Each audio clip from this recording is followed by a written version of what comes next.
Hello, boys and girls. Welcome to 5th grade social studies with Mr. Herring. Today is part 2 of the the War of 1812.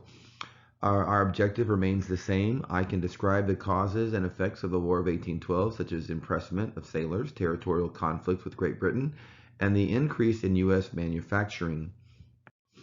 I will, by the end of this lesson, be able to take notes and answer questions while watching this video. And our essential question for today is, how did the War of 1812 contribute to the feelings of nationalism and creation of an American identity? All right, so let's go ahead and get started. So yesterday we covered all the causes of the American Revolution, America's reaction to the Revolution. James Madison, or President Madison, didn't really want to take sides. He wanted to remain neutral. Unfortunately, Great Britain and France refused to let America remain neutral. Because of the British attacks on American sailors and American ships in the Atlantic, President Madison was forced to get Congress to pass the Embargo Act. Now, the Embargo Act was uh, a severe incident or event in our history. Most of our merchants and businessmen were trying to sell their goods to Europe and Great Britain. With the Embargo Act, this forbid any American ship from sailing to Britain, and it closed all American ports to the British ships. The American ships were no longer allowed to sail to British ports, and so this really put a big dent in the nation's economy. Before the embargo, the American merchants and uh, businessmen, they're welcome to take their chances and sail across the Atlantic and try to make it. Many of them didn't make it, and they were, attacked by the British soldiers. And of course, the British boats were stopping the American boats and taking their men as prisoners and forcing them into their military, using impressment. But after the embargo, this was no longer allowed. It became illegal for American ships to try to sail across the Atlantic. So there are two groups, like always. There's those who support the war, and there's those who oppose the war. Those who supported the war, of course, were the war hawks. The anti-British feelings started to grow amongst the Americans, especially in the South and the West. The war hawks were demanding war in Congress. They believed it was time. And the main reason they wanted to go to war was because they wanted to gain that freedom at sea. We were tired of being bullied and pushed around in the ocean, and it was time for us to put an end to it. And again, a lot of Americans felt like it was time to get rid of the British altogether. They wanted to remove them from Canada and the North American continent completely. And then we have those who oppose the war. If you can think back for a second and remember the video that we watched, Johnny Tremaine, Mr. Light, that snooty businessman that was in that movie. Think about that when you think about people who oppose the war against Great Britain. Many of the New Englanders relied on trade with Britain, and they worried about worsening relations with them by going to war. They were afraid that if they went to war, this would have an impact on the trade relationships with Great Britain. And this was all the merchants and all the businessmen who felt this way. Any merchant and any businessman was opposed to the war because they knew it would affect the trade relationship with Great Britain. And of course, Congress declares war, the war begins. It's not a really good time for the United States to be in war. We didn't have a very strong military. Our military was relatively weak at the time. We didn't have very many Navy ships. In fact, 16 is probably a big number, more than what we actually had. Our Army had fewer than 7,000, and I would say poorly trained men. We didn't have a very large army. We didn't have very much equipment. And this is an important one. Inexperienced officers. The only officers we really had were those from, or any officers with experience, that is, were those from the Revolutionary War. And this is 30 years ago. So it's not likely that we had many men who were experienced in the art of war. So we weren't in a very good position to fight this war. There is one thing that we did have, something that the British just had never had when fighting the America, and that is something worth fighting for.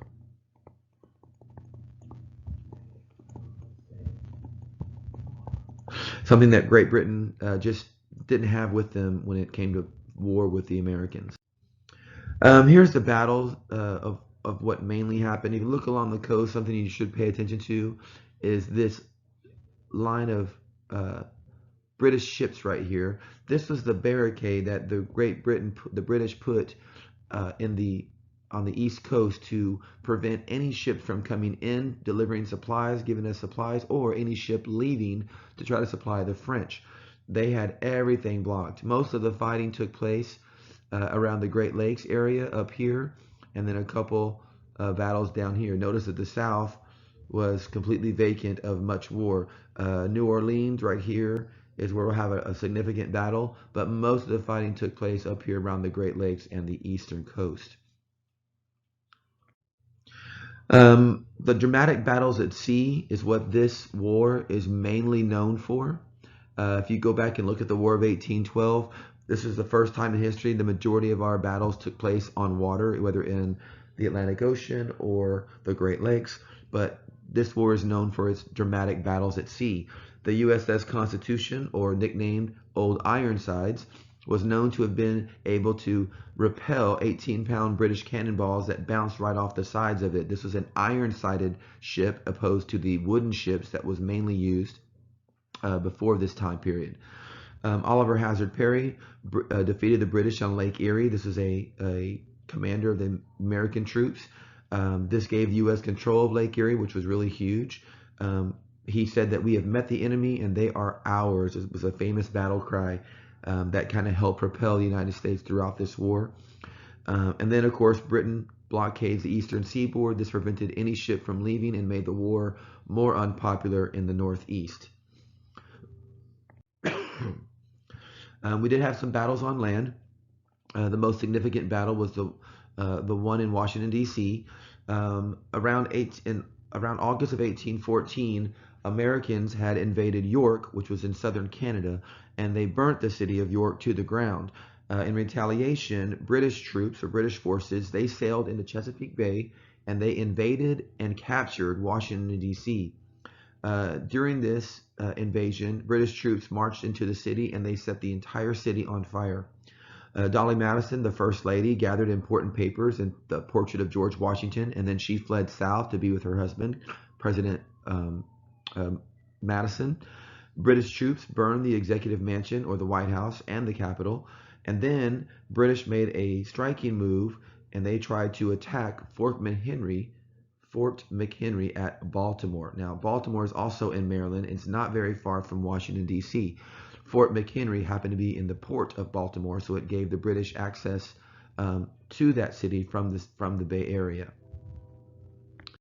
Here is a picture drawn of the White House being burned. An artist was commissioned to draw what people had said they seen. You can see British soldiers outside watching it burn.